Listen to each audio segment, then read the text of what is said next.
Bonjour à tous et toutes. Je sais, nous sommes en période de fête.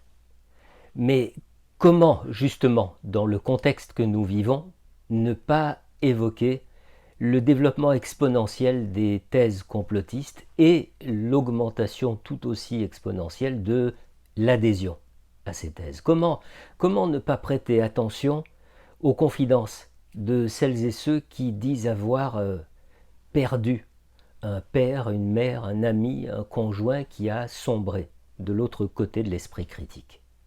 Mes toutes dernières consultations, avant la pause de fin d'année, ont été marquées par les propos de ces rescapés qui se sentent complètement désemparés, impuissants à ramener un peu de rationnel dans l'esprit de leurs proches.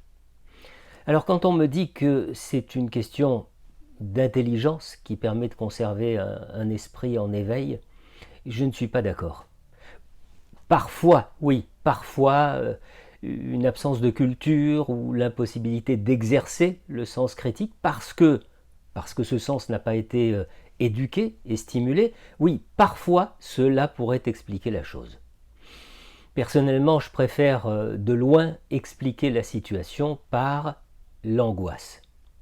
L'angoisse qui conduit à trouver le porte-manteau le plus proche, le plus présent du moment pour l'y accrocher opportunément. Alors, quelle angoisse? Eh bien, principalement celle de l'irruption de l'incertitude dans notre vie quotidienne. Il y a pas mal d'années, j'avais diffusé une vidéo dans laquelle je faisais figurer un homme en hiver entrant dans un appartement pour visiter quelqu'un. Imaginez la scène. Hein. L'homme enlève son lourd manteau, cherche autour de lui une patère, n'en trouve pas, plie son manteau et le suspend à son bras. Avouez que ce n'est pas une position particulièrement confortable que de rester ainsi avec son manteau à la main. Convenez que si l'hôte de ce visiteur indique la présence d'une patère, notre homme s'empressera de se défaire de ce poids pour le suspendre à la patère. Eh bien, c'est ainsi que l'on fait avec l'angoisse. Faute de pouvoir la gérer autrement, on saute sur le premier porte-manteau venu. Les théories du complot sont donc des modes de gestion de l'angoisse auxquels peuvent avoir recours des individus de tous âges, de tout niveau socioculturel, de toute croyance religieuse.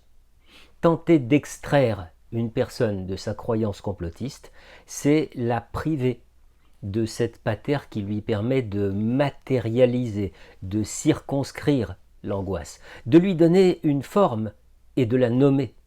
Voilà pourquoi la tentative est généralement vouée à l'échec. Et si les temps que nous vivons offrent une part si belle aux théories du complot, cela souligne tristement combien l'éducation à l'esprit critique, à l'école et jusque dans les universités, se trouve en but à des vagues subversives qui, sous le prétexte justement d'exercice de l'esprit critique, s'acharnent à détruire cette aptitude.